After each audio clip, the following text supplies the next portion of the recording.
El siguiente programa de opinión contiene elementos de lenguaje, salud, sexo y violencia que pueden ser escuchados por niños, niñas y adolescentes sin supervisión de sus madres, padres, representantes o responsables.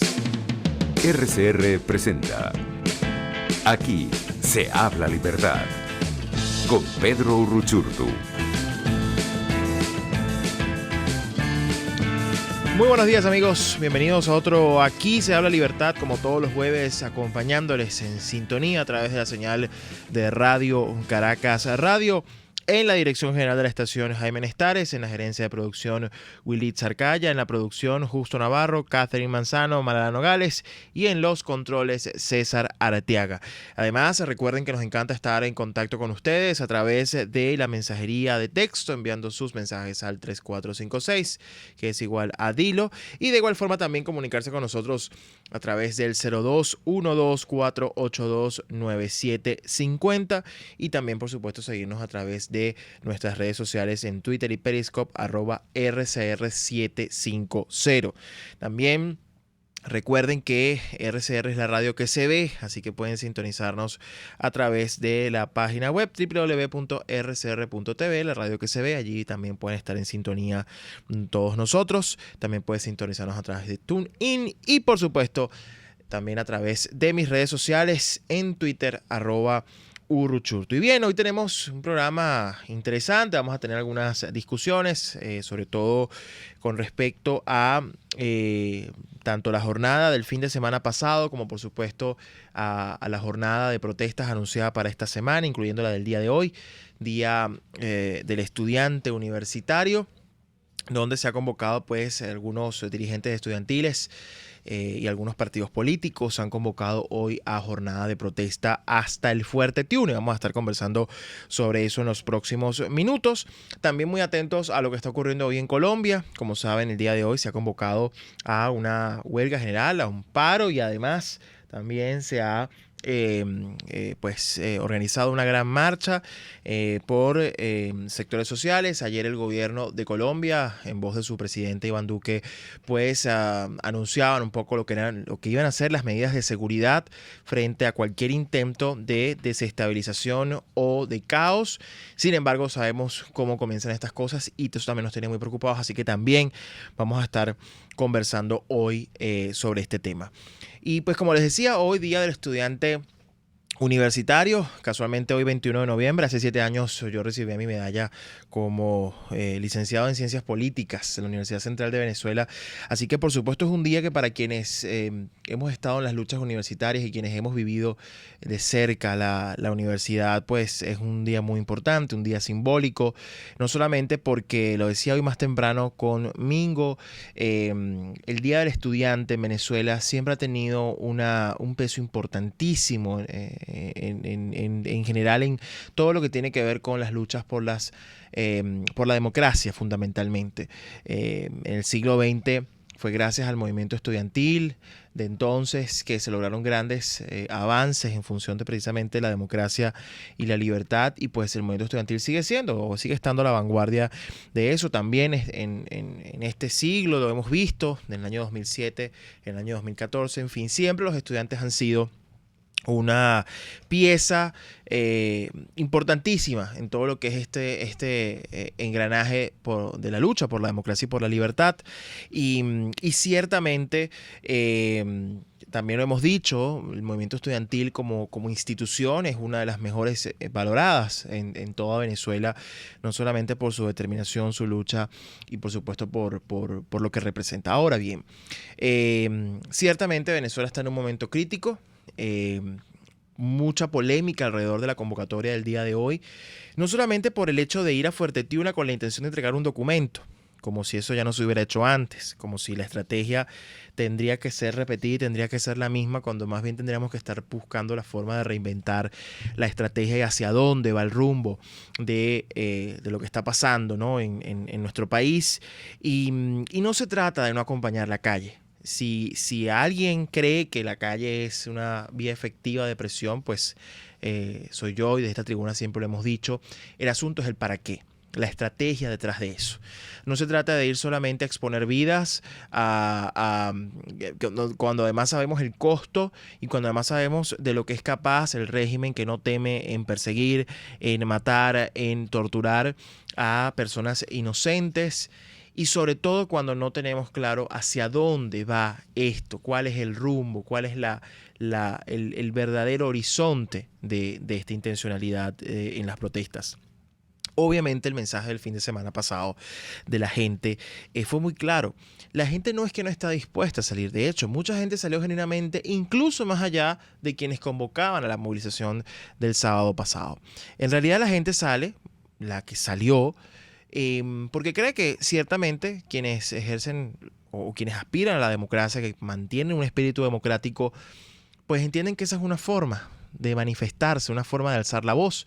Pero también hubo mucha gente que no salió, y que no salió porque sencillamente no ve coherencia, porque no ve claridad, porque sienten que de nada sirve estar en las calles, a una supuesta calle sin retorno, a una supuesta calle en escalada, a una supuesta calle que va a ir escalonadamente aumentando su presencia o la presencia de la gente, cuando la gente siente que, por ejemplo, sigue en marcha la farsa de diálogo nórdico-caribeña, cuando sigue en pie o incluso prácticamente ha quedado en evidencia que sin ningún tipo de pudor se está conversando para una elección de cualquier tipo, como sea, con un CNE que incluiría al chavismo en su escogencia, como si el chavismo no hubiera hecho nada, y con un parlamento que, aún resistiendo y aún siendo víctima de ese mismo chavismo, pues hoy ha decidido darle un lugar en lugar de apelar a la justicia.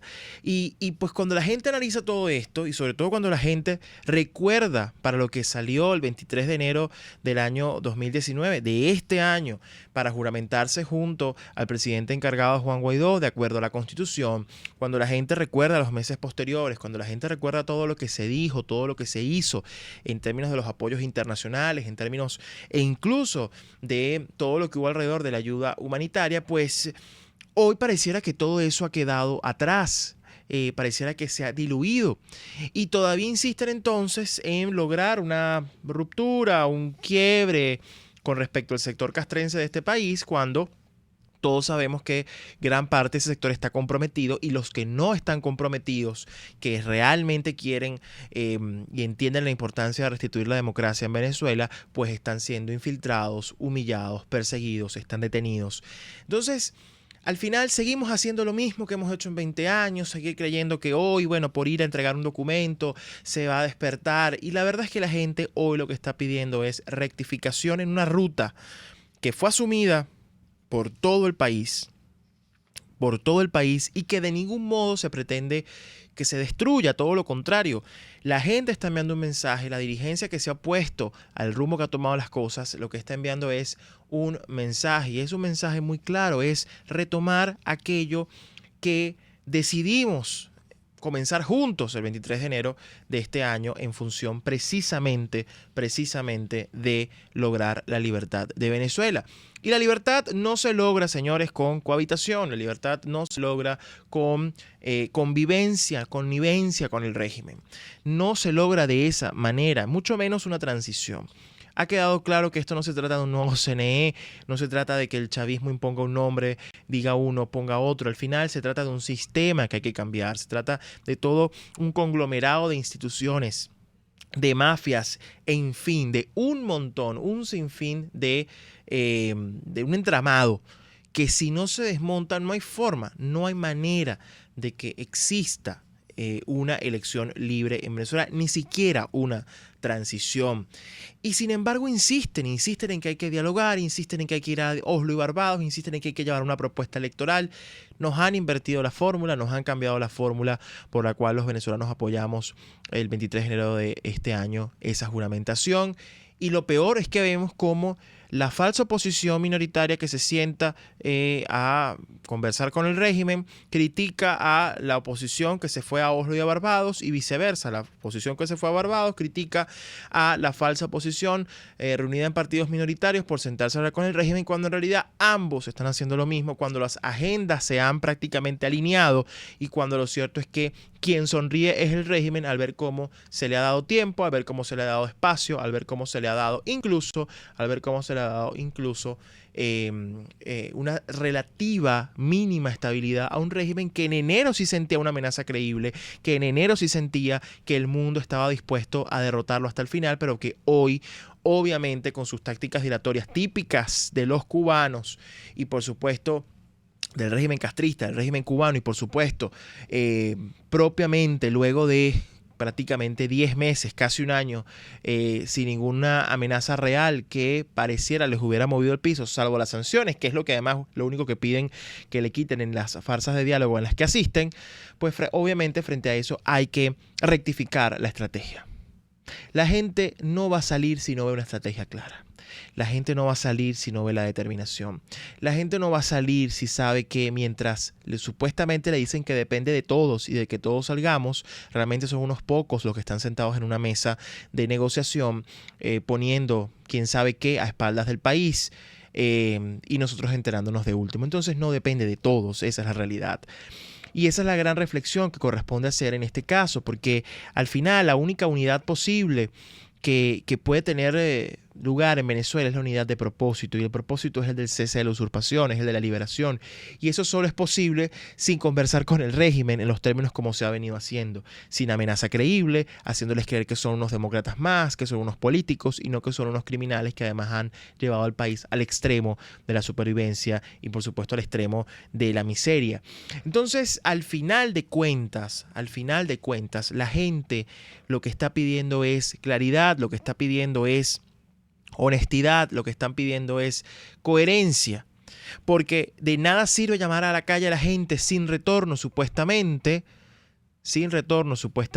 cuando al final lo único que realmente retorna es el diálogo, que además es una farsa de diálogo, y se mantiene entonces un esquema de cohabitación en el cual la gente va a estar poniendo prácticamente todo en la calle, mientras unos pocos deciden en una mesa a puerta cerrada una falsa elección que la gente no está dispuesta a aceptar. Entonces no depende de todos.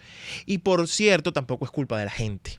Hemos escuchado irresponsablemente a muchos dirigentes decir que lo que pasó el 16 de noviembre, lo que puede pasar en estos días si la gente sale o no sale, es culpa de la misma gente. Es culpa de quienes decidieron no salir porque bueno, al final debilitan. Y la verdad es que la pregunta que hay que hacerse es ¿por qué no salieron? Aquí la pregunta no es, o mejor dicho, el reclamo no es el por qué no salieron, sino, o mejor dicho, porque el hecho de que la razón que está detrás de esa decisión, y tiene que ver con la conducción política, tiene que ver con la manera en cómo se han llevado las cosas.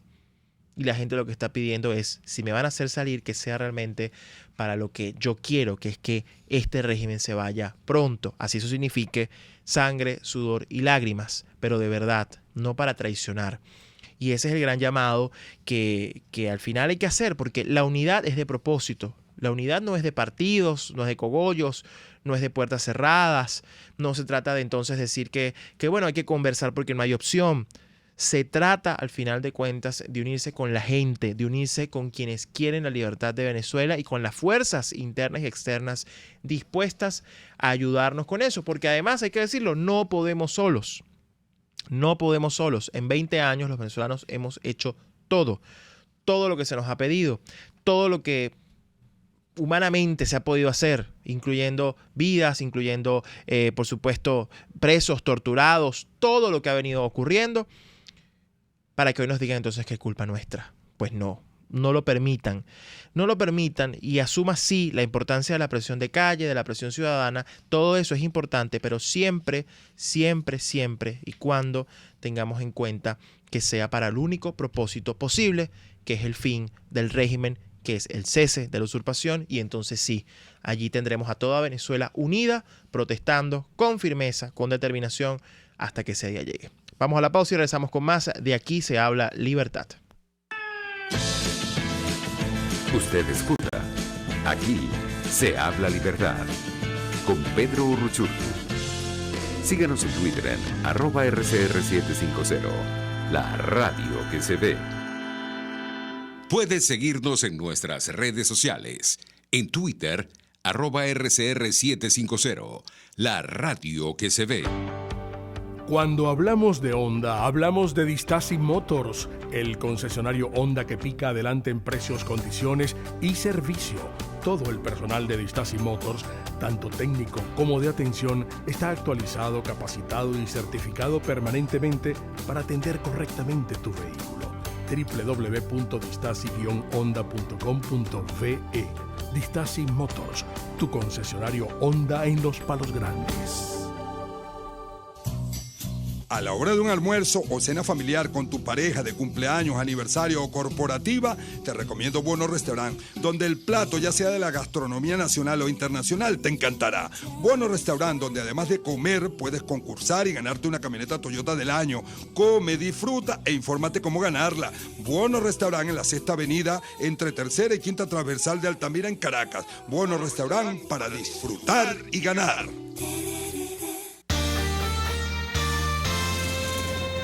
Los temas de actualidad más relevantes son expuestos a la luz de La Linterna. Diego Bautista Urbaneja le invita a formar parte de este ameno espacio de charla y análisis con una buena taza de café y al son de buena música. La Linterna, de lunes a viernes, a partir de las 2 de la tarde, por RCR 750 AM.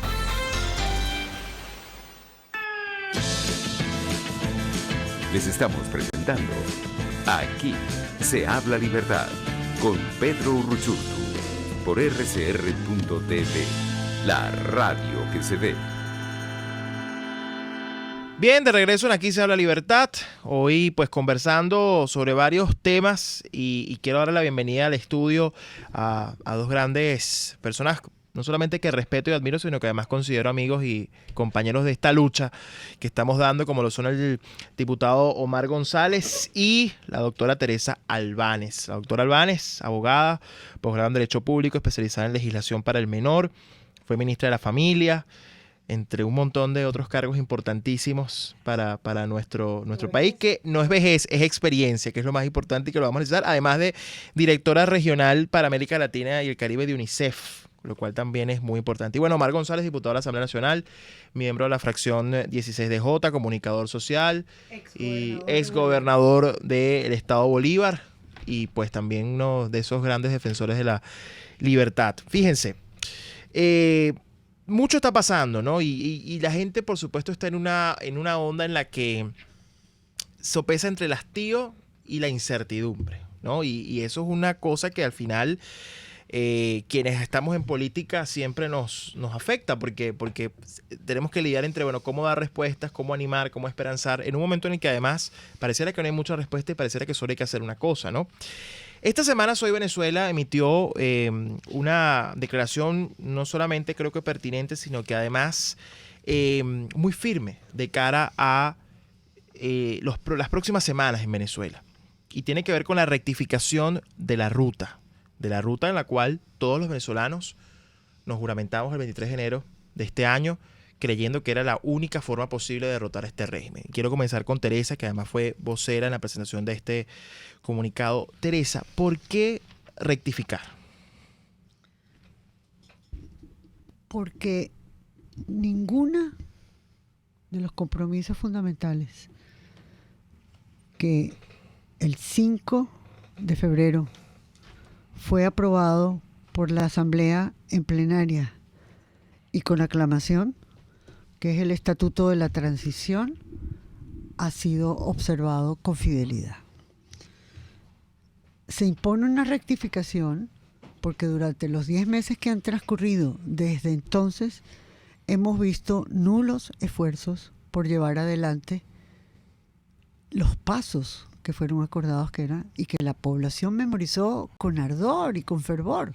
Se convirtió en un eslogan, pero de esperanza. Pero así es, y además fue internalizado con emoción. Dentro y fuera del país. Yo diría con emoción y con razón, porque era lógico. O sea, es de las pocas veces en que un instrumento jurídico aprobado en la Asamblea Nacional, y no digo en esta, sino en la Asamblea en general, marcó un punto de quiebre proponiendo una vía para salir de la tragedia, porque así empezamos nuestro documento, es rectificar la ruta para salir de nuestra tragedia. Y la tragedia no es política, también es política, pero la tragedia es social. Afecta a los ciudadanos, a las familias, a la gente, a los niños. Pero no me voy a ir por ahí, aun cuando tengo la tendencia a hacerlo siempre.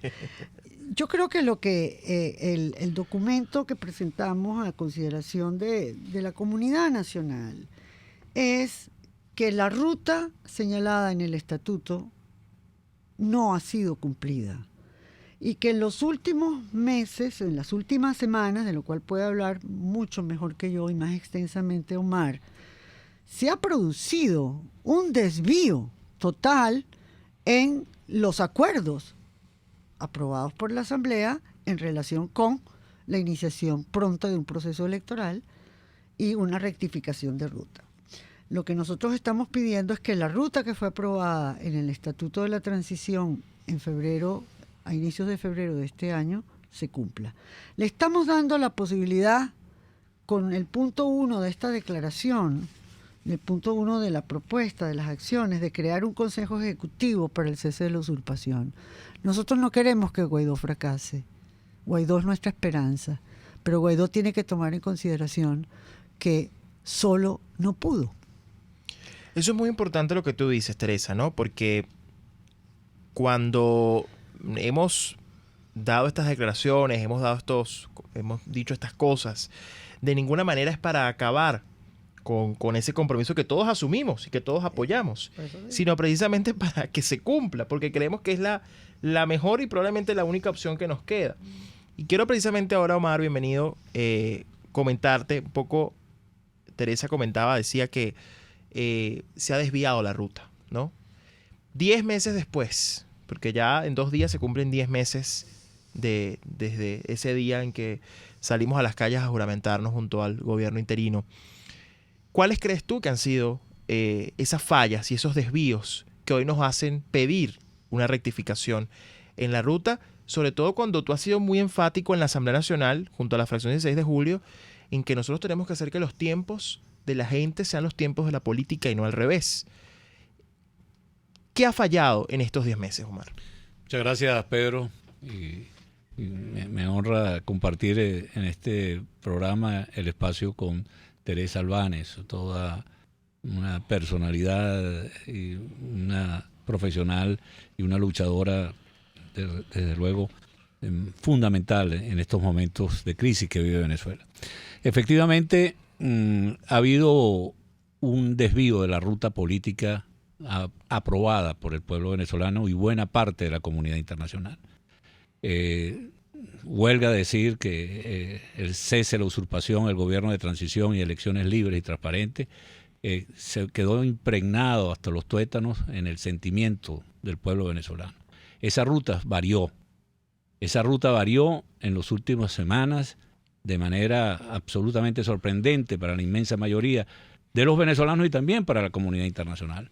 Ahora la ruta no es cese de la usurpación, gobierno de transición y elecciones libres. Ahora la ruta es, aparentemente, diálogo y elecciones. ¿Cómo? Dice la gente. Diálogo y elecciones.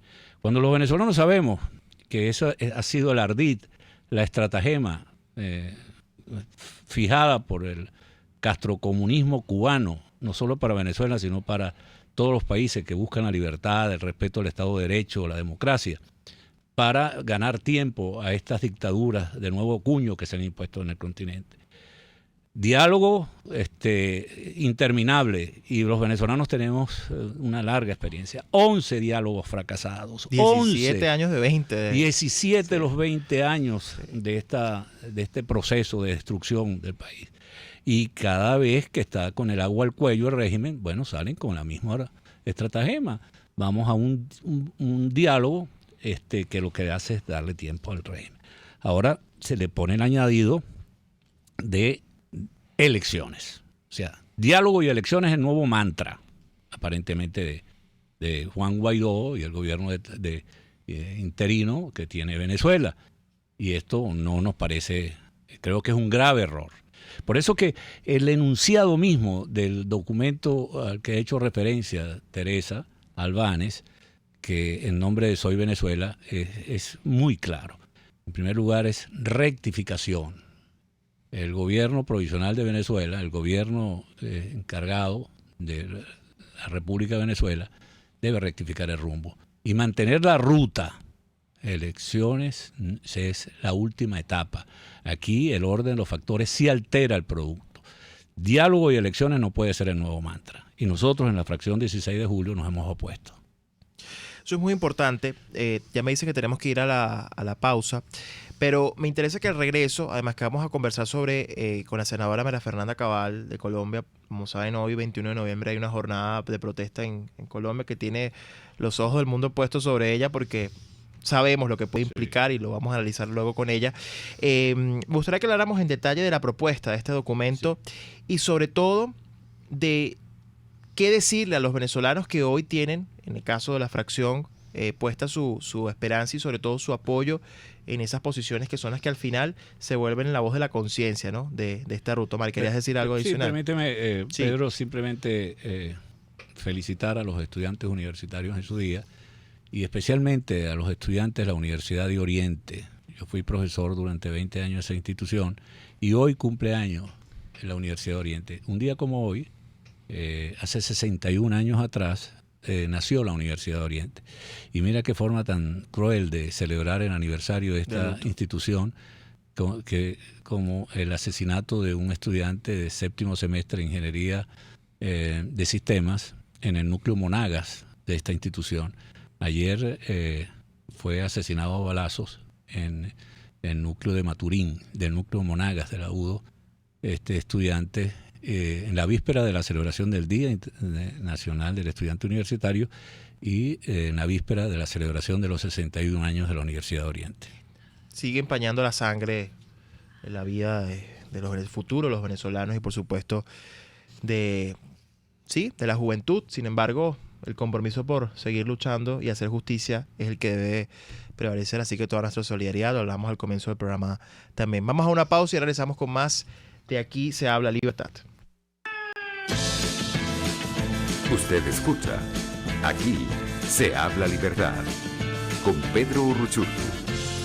Síganos en Twitter en @RCR750, la radio que se ve. Puede seguir nuestra programación a través de rcr.tv, la radio que se ve.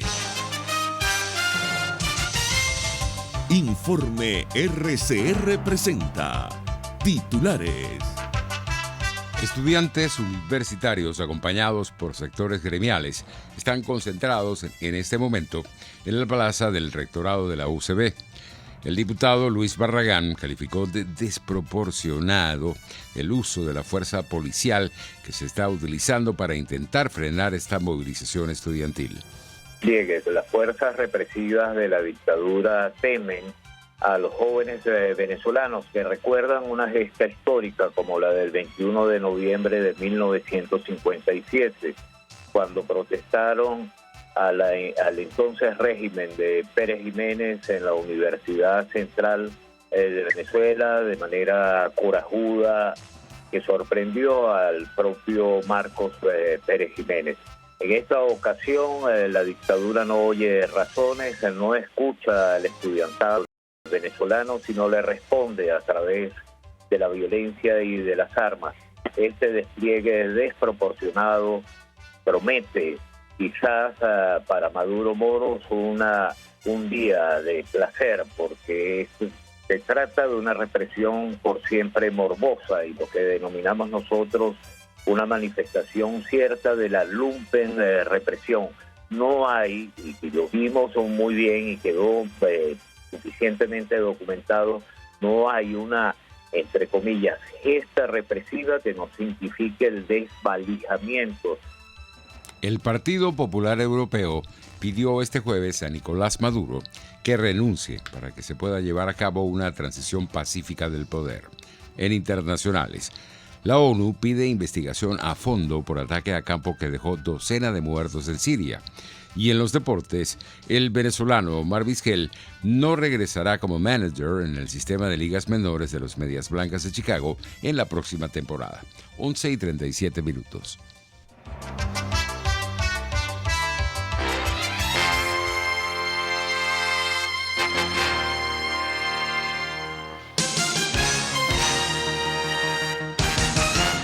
¿Te imaginas unos deliciosos y súper cremosos helados libres de azúcar, libres de lácteos, libres de huevos, libres de gluten, libres de culpas? Te lo tengo. Heladería Vegan Fruit lo hizo posible y aptos para todo tipo de personas. Los heladitos Vegan Fruit los encuentras en los mejores supermercados y tiendas de delicateces. Síguelos en las redes.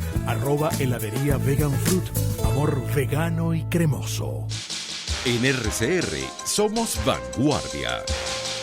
Toda la programación de tu RCR también la puedes seguir a través de la internet.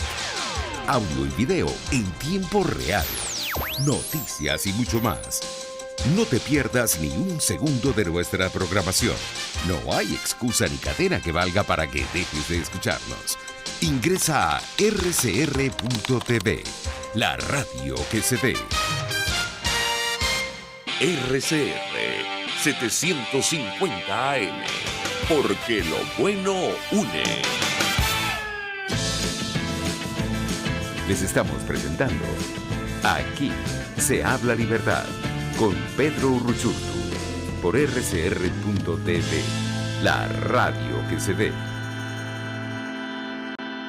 De regreso en Aquí se habla libertad, hoy en cabina junto al diputado Omar González, a la doctora Teresa Albáñez, conversando sobre pues precisamente todo esto que está pasando en Venezuela desde la perspectiva parlamentaria, desde la perspectiva por supuesto de Soy Venezuela, un análisis político, y ahora además tenemos en línea, y me honra muchísimo también presentarla, a la senadora colombiana María Fernanda Cabal. Queríamos conversar con ella de cara a lo que está ocurriendo hoy en Colombia. Como saben, para hoy se ha convocado a un paro junto a una serie de movilizaciones y protestas bajo el paraguas de los movimientos sociales, pero que tras mensajes que hemos recibido y hemos estado viendo en redes desde hace muchos días, pues pareciera que se esconde una intencionalidad muy macabra y que pareciera obedecer además a lo que ya nosotros hemos denunciado reiteradamente, han sido pues las estrategias del Foro de Sao Paulo, del Grupo de Puebla y pues de toda esta izquierda continental que se ha ido organizando pues para ir desestabilizando y socavando bases democráticas de gobiernos legítimos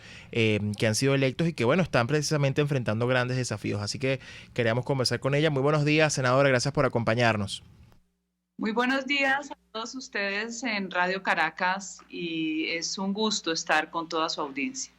Senadora, yo quisiera comenzar con una pregunta quizás un tanto provocadora, pero parte de lo que uno ha escuchado cuando habla del Foro de Sao Paulo, cuando habla de que hay una articulación, cuando uno habla de que hay pues un plan orquestado a nivel regional, lo primero que le dicen a uno es que es una teoría conspirativa, que eso no es tal cosa y que realmente lo que está ocurriendo en estos países son legítimas demandas sociales de gente que está harta y que lo que hace es manifestarse legítimamente frente a gobiernos, ¿no?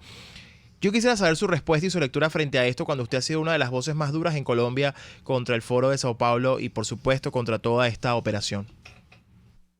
Claro, todo este fenómeno tristemente protagonizado por nuestros países, y digo tristemente porque parece que América Latina estuviera sometida siempre a vivir esta misma película, la película de los años 60. A ustedes no se les puede olvidar que Fidel Castro desembarcó sus tropas y luchó contra el ejército venezolano. Yo recuerdo que toda esa historia la tiene recopilada el general Vivas, porque la gente no lo recuerda, y mucho menos la juventud, porque no se lo enseñan. Toda esta estrategia se denomina inversión revolucionaria, está conceptualizada magistralmente por el filósofo brasilero Olavo de Carvalho, y significa crear una realidad paralela a la realidad real, valga la redundancia, y esa realidad paralela, llena de deseos, llena de demandas, se le vende a un público, pero además se le vende un pasaje donde se les hace promesas de que se les va a resolver todo en la vida. Ese es el perfecto pasaje que compran los incautos, los hipnotizados y los que Olavo llama el imbécil colectivo o el imbécil juvenil, que es un pasaje hacia el infierno. A uno nadie le va a resolver sus problemas. Lo que tienen que hacer los gobiernos es generar la política pública adecuada para que el emprendimiento surja, el libre mercado, que se proteja la libertad de expresión y, en fin, el ser humano se resuelva su propia vida. Pensar distinto es caer en la magia de precisamente la forma en que los comunistas nos crean realidades, como las creó Chávez, como las creó Fidel Castro, y quien diga que no es cierto, pues tiene los hechos al alcance de su mano. Digamos, de hacerme conectar con toda la cuestión del proceso de paz, ¿no? Que por supuesto no solamente está altamente cuestionado, sino que hoy vemos precisamente a las FARC convertidas en partido político, sin hablar de los grupos, por supuesto, digamos, no desmovilizados que están operando en territorio venezolano e incluso en territorio colombiano, prácticamente asumir un discurso a la ofensiva. Es decir, pareciera que la paz lo único que hizo fue generar un esquema de impunidad tal que hoy vemos que pareciera que no importa que estos grupos que han estado durante toda su existencia socavando las bases del Estado colombiano, buscando su destrucción, hoy utilicen pues las vías democráticas para intentar destruir la democracia, como lo hizo Chávez y como lo hizo el propio Fidel Castro. Tiene su lógica. La palabra paz en inversión revolucionaria significa todo lo contrario. Por eso a ellos hay que aprenderlos a leer y hay que desnudarlos. Y hay que señalarlos públicamente porque ellos sufren de una enfermedad que se llama izquierdopatía revolucionaria. Ellos son psicóticos, son psicópatas, psicóticos, todos ellos tienen unas características como enfermedad que son recurrentes, son mitómanos, son narcisistas, son paranoicos y son extremadamente peligrosos porque si ellos no acceden al poder no hacen daño, pero en el poder, para poder lograr sus objetivos, terminan asesinando millones de personas. La paz significa guerra. La verdad para un comunista que tanto grita, tanto aúlla y tanto la reclama, como hace aquí Gustavo Petro, que es el mejor alumno de Chávez, significa la mentira. La mentira es la única forma de entendimiento de un comunista, porque él vive en una realidad invertida. Cuando uno lo entiende, a uno ya no le da rabia, porque uno sabe que está frente a enfermos mentales y espirituales. Pero la obligación del demócrata y del defensor de la libertad, como ustedes valientemente lo hacen, es la persistencia. Lula da Silva, presidente del Brasil, con su cara de bonachón, con sus programas sociales, algunos exitosos, terminó generando toda una estrategia criminal internacional a través de una de las empresas familiares capitalistas más prósperas del Brasil, como lo fue Odebrecht. Llegaron a copar más allá de América Latina con países amigos africanos y llegaron a subvertir todas las elecciones. Lula da Silva es el gran protector de Hugo Chávez, es el responsable de que Hugo Chávez permaneciera muchos años en el poder. Y como él, todos sus secuaces, ya vemos a Evo, ahora Evo se inventa que es que lo persiguen por indio, ¿cómo no? Cada cual se inventa su propia telenovela, por eso hay que estar preparados y tener la firmeza y tener la convicción de que lo único que los derrota es la verdad, el valor civil, creer en Dios y persistir. Ahora, el diputado Omar González tiene un comentario o pregunta para usted. Le pido que lo escuche atentamente. No, ¿cómo está, senadora María Fernanda Cabal? Tuve el placer de acompañarla para cuando resultó electa de nuevo en el Senado y cuando el presidente Duque ganó las elecciones. Para mí es un placer saludarla desde acá, desde Caracas. Y intrigado como todos los venezolanos porque nos unen lazos indisolubles entre la ciudadanía colombiana y la ciudadanía venezolana.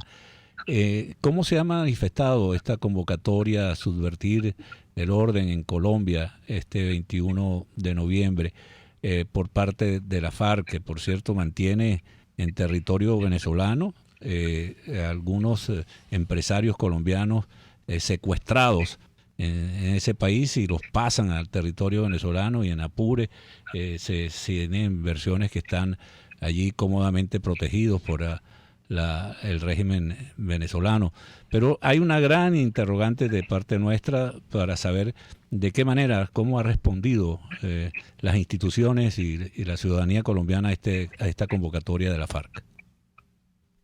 Bueno, la izquierda, que es la reina de las comunicaciones, porque ustedes saben que esa capacidad de subvertir, de invertir la realidad, los hace los magos de las fake news, de las noticias falsas, logró generar mucho temor en la ciudadanía y también lo que hemos venido viendo que sucedió en Chile, que es absolutamente inadmisible en el país que tiene los mejores indicadores económicos en la historia de América Latina, el mejor nivel de bienestar, y ver cómo el marxismo cultural, con toda la metodología de Antonio Gramsci, que era otro de estos personajes funestos a lo largo de la historia del comunismo, cómo lograron destruir, socavar, minar las instituciones. El temor nuestro y el temor que logró la izquierda hacer sentir en la ciudadanía colombiana es porque nosotros todavía tenemos vivos los grupos ilegales. El ELN es el cerebro más importante en la movilización de masas rurales y urbanas. Recordemos que el ELN fue creado en el seno de la Iglesia Católica como promoción de la famosa teología de la liberación, producto de la encíclica papal Populorum Progressio, que establecía que la misión de la Iglesia era acompañar la justicia y la paz y hacer un trabajo pastoral por los pobres. Ese fue el argumento para que los comunistas convirtieran a Jesús en guerrillero y subvirtieran el mensaje y se volvieran los dueños de los pobres. A raíz de eso, hasta hoy nosotros tenemos un ELN que no recluta personal analfabeto, el ELN recluta gente de clase media para arriba, que hoy sigue vivo y tiene presencia en más de 20 universidades de Colombia. Eso es lo que hoy nos mantiene alertas de lo que pueda pasar en esta marcha. Hemos visto que han parado varios sitios donde está el Transmilenio, que es el modo de transporte en Bogotá. Hemos visto que en la ciudad de Cali, que hay unos focos de la guerrilla muy fuertes, también han hecho desmanes, pero hasta el momento no hay nada que se haya salido de control. Senadora, yo quisiera finalizar este contacto con una pregunta muy concreta, ¿no? Y es la respuesta que este tipo de amenazas debe recibir, porque por un lado vemos la habilidad que tienen estos grupos para subvertir el orden, para desestabilizar, para aglutinarse, pero por otro lado la demanda de la gente es que pareciera que no hay una respuesta contundente de quienes tienen el poder para precisamente, sobre todo cuando vemos que son gobiernos como el de Duque o el de Piñera, responder efectivamente ante estas amenazas y sobre todo imponer el orden en función de preservar pues la convivencia democrática y la estabilidad de esos países. ¿Qué ha faltado a su modo de ver, senadora, en esa respuesta que deberían dar los demócratas de la región articulados para frenar esto? Lo que pasa es que toda esa complacencia de Juan Manuel Santos, con 6 años de sus 8 años de gobierno, reelecto fraudulentamente porque se robó las elecciones con el dinero de Odebrecht, de Cemex, de una empresa que se llama Impregilo, y no le pasa nada, y además se gana un Nobel, ¿no? Un Nobel cómplice con todos los intereses de estos escandinavos que son los reyes llevándonos paz, pero también son los reyes vikingos de los negocios, porque uno sabe que tienen agenda oculta. Se encargó de dejar las instituciones terriblemente débiles. El ejército de Colombia, infiltrado por todo lado, la contrainteligencia infiltrada, compró todo, puso a los últimos magistrados de la Corte Constitucional, en fin, generó un nivel de atrapamiento donde nos va a costar muchos años poder desmontar esta telaraña socialista. Meter el acuerdo en la Constitución es una adefesio, nos obliga a darle miles de millones de pesos que no tenemos para desmovilizar 7.000 bandidos y darles privilegios a los cabecillas cuando tenemos 12 millones de pobres. Entonces, hoy, la firmeza con la que el presidente Duque logre empezar a confrontar toda esta telaraña de inversión revolucionaria es lo que nos va a garantizar poder mantenernos en democracia.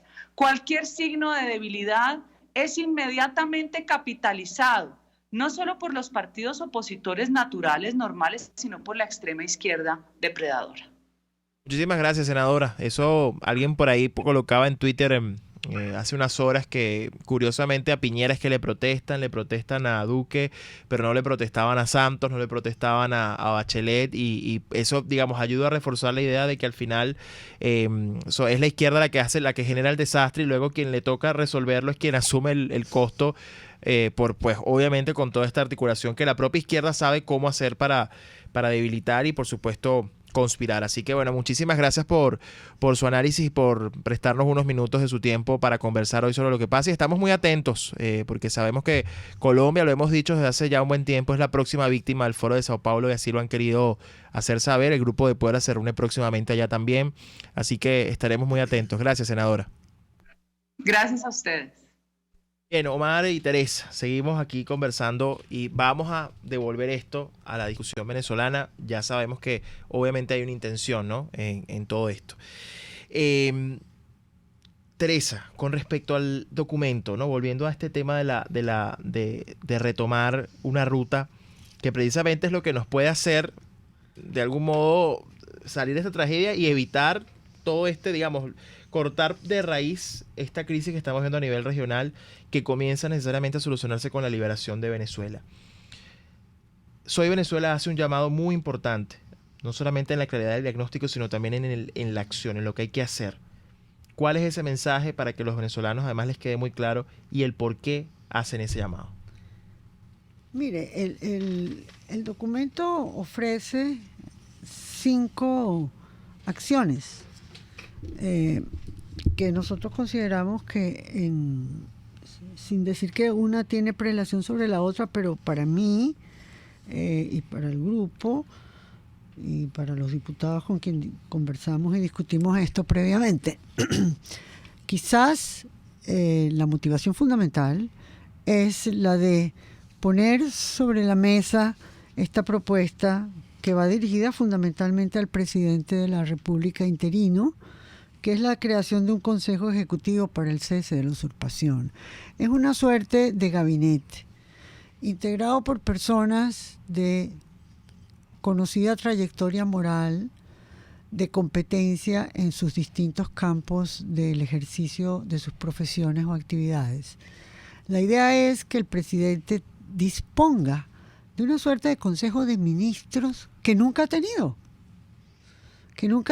que sean venezolanos de bien, venezolanos y venezolanas de bien, que los que están en Venezuela o que pueden estar en el exterior y que le aceptarían, yo espero, que el presidente les convoque y les pida que lo acompañen en esta acción que no es el libre de atender o no.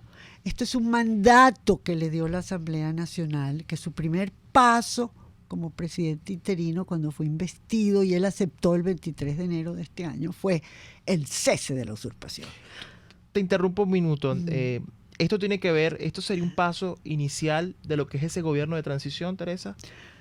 Se podría ver así, todo va a depender de qué pasa, siguiendo la Constitución y los procedimientos que están establecidos en la Constitución para la renovación de la Junta Directiva de la Asamblea Nacional. Este Consejo podría eventualmente constituirse aumentado o disminuido, no lo sé, en la primera fase de una Junta de Transición. Pero lo que es importante es que la población y la ciudadanía vea en los actos del presidente su convicción absoluta de que el cese de la usurpación tiene que privar sobre la designación de unos rectores del CNE. Que el cese de la usurpación debe privar sobre la designación de algún otro funcionario que ha podido ser designado antes. Por ejemplo, el diputado Omar González, que ha sido absolutamente claro, prístino en lo que ha señalado sobre por qué se ha propuesto a la Asamblea este tema electoral y esta designación de la Comisión de Postulaciones de los rectores ahora, Sí, cuando la apresurada, Asamblea se vio enriquecida, entre comillas, con la incorporación, con bienvenida y todo, de los diputados que fueron legítimamente electos Así es. del PSV y del Polo Patriótico. Entonces, Allí quiero rápidamente, Omar, con respecto a otro punto importante del comunicado, que es el TIAR, ¿no? Y sobre todo el 187.11, porque lo quiero conectar. De hecho, me han hecho varias preguntas en el chat de quienes nos ven, y con eso para ir cerrando ya la idea. ¿Por qué la Asamblea no ha aprobado el 187.11 constitucional? ¿Y por qué el llamado entonces en este comunicado, que al final es un llamado a la conciencia? Es inexplicable. La fracción 16 de julio ha presentado un proyecto por escrito desde hace ya 6 meses sobre la necesidad de aprobar un artículo de nuestra Constitución que prevé la posibilidad de el ingreso de fuerzas liberadoras, humanitarias, para contribuir con el pueblo venezolano a terminar con esta tragedia. Es decir, el restablecimiento de la verdadera paz, de un Estado de Derecho, de la democracia, de la libertad, en definitiva. Si tú me preguntas por qué, no lo sabemos, porque ni siquiera ha sido agendada en ninguna de las plenarias, a pesar de que de manera recurrente hemos solicitado la aprobación del 187 numeral 11. El documento al que hace alusión establece entre sus propuestas la posibilidad de precisamente activar mecanismos que permitan el cese de la usurpación de forma efectiva. Es decir, una ruta, además del Consejo Ejecutivo que plantea para el cese de la usurpación, también se prevé allí, en primer lugar, la activación del Tratado Interamericano de Asistencia Recíproca, el TIAR, que por cierto dentro de pocos días se va a reunir en Colombia, los cancilleres de los 18 países que integran este tratado, y desde luego la aprobación del 187 numeral 11. Hay otra parte muy importante que hoy cobra fuerza, como es la activación de los mecanismos de la justicia internacional. En Venezuela se han cometido crímenes atroces contra los derechos humanos, así como también crímenes atroces como es la proliferación de carteles de la droga que han convertido a Venezuela en un paraíso del narcotráfico.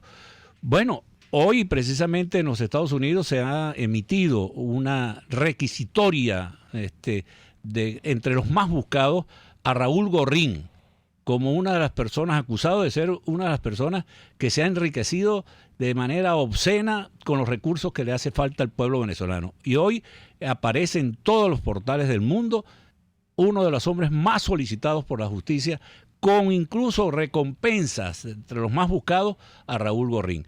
Bueno, imagínate tú, Pedro, que eso ocurra con quienes están encabezando la dictadura, la narcodictadura en Venezuela, que aparezca una requisitoria, una alerta roja contra los que han convertido a uno de los países más prósperos del continente en el país más pobre y más miserable. Eso es parte de las presiones, así como también, ¿por qué no decirlo? Si algo le teme esta narcodictadura es precisamente a las sanciones que ha aplicado Estados Unidos, algunos países de América Latina y desde luego también de la Unión Europea. Bueno, las sanciones que no son contra el pueblo venezolano, es contra los que han convertido al pueblo venezolano en un pueblo de mendigos, sean intensificadas. Hay otras sanciones diplomáticas que prevé el artículo 8 del Tratado Interamericano de Asistencia Recíproca. Es decir, más sanciones y desde luego la posibilidad de que la justicia internacional se aplique contra estos delincuentes. Gracias, Omar. Ya tenemos que cerrar. 10 segundos que tenemos que cerrar y nos van. Yo creo que hay que empezar en tu próximo programa a destruir la tesis que se ha señalado de que al aprobar el 187.11, ¿para qué? Si no hay ningún Estado que hasta ahora haya manifestado interés en poner su fuerza militar al servicio humanitario y liberador de Venezuela. Pero lo que hay que contestar es, pero si no lo pedimos. Ese es el pasaporte para permitir que otros estados puedan ayudarnos es precisamente mostrar interés. Yo estoy en necesidad y eso es lo que sustenta el principio de la responsabilidad de proteger. Si usted no la pide, usted no está en estado de necesidad. Así es. Muchísimas gracias, Omar González, Teresa Albanes, gracias por acompañarnos hoy en Aquí se la Libertad, también a la senadora María Fernanda Cabal. Al final, lo importante acá es que todos estos llamados buscan es la unidad de propósito, el único propósito posible, que es el cese de la usurpación. Cualquier otro no buscará el cese de la usurpación, no buscará el fin de este régimen y por lo tanto no puede haber unidad de los venezolanos y de los sectores políticos y sociales de este país en una ruta distinta a la que no sea el final de este régimen. Y ese es el llamado que ha hecho Soy Venezuela y pues todos quienes hemos asumido la determinación de que Venezuela sea libre pronto, sin distracciones y sin desvíos. Gracias por acompañarnos como todos los jueves. Te tomo la palabra para el programa sobre eso. Vamos a hacerlo. Vamos a hablar ya con la producción para cuadrarlo y nos escuchamos la próxima semana. Chao, chao. RCR presentó Aquí se habla libertad con Pedro Uruchurtu.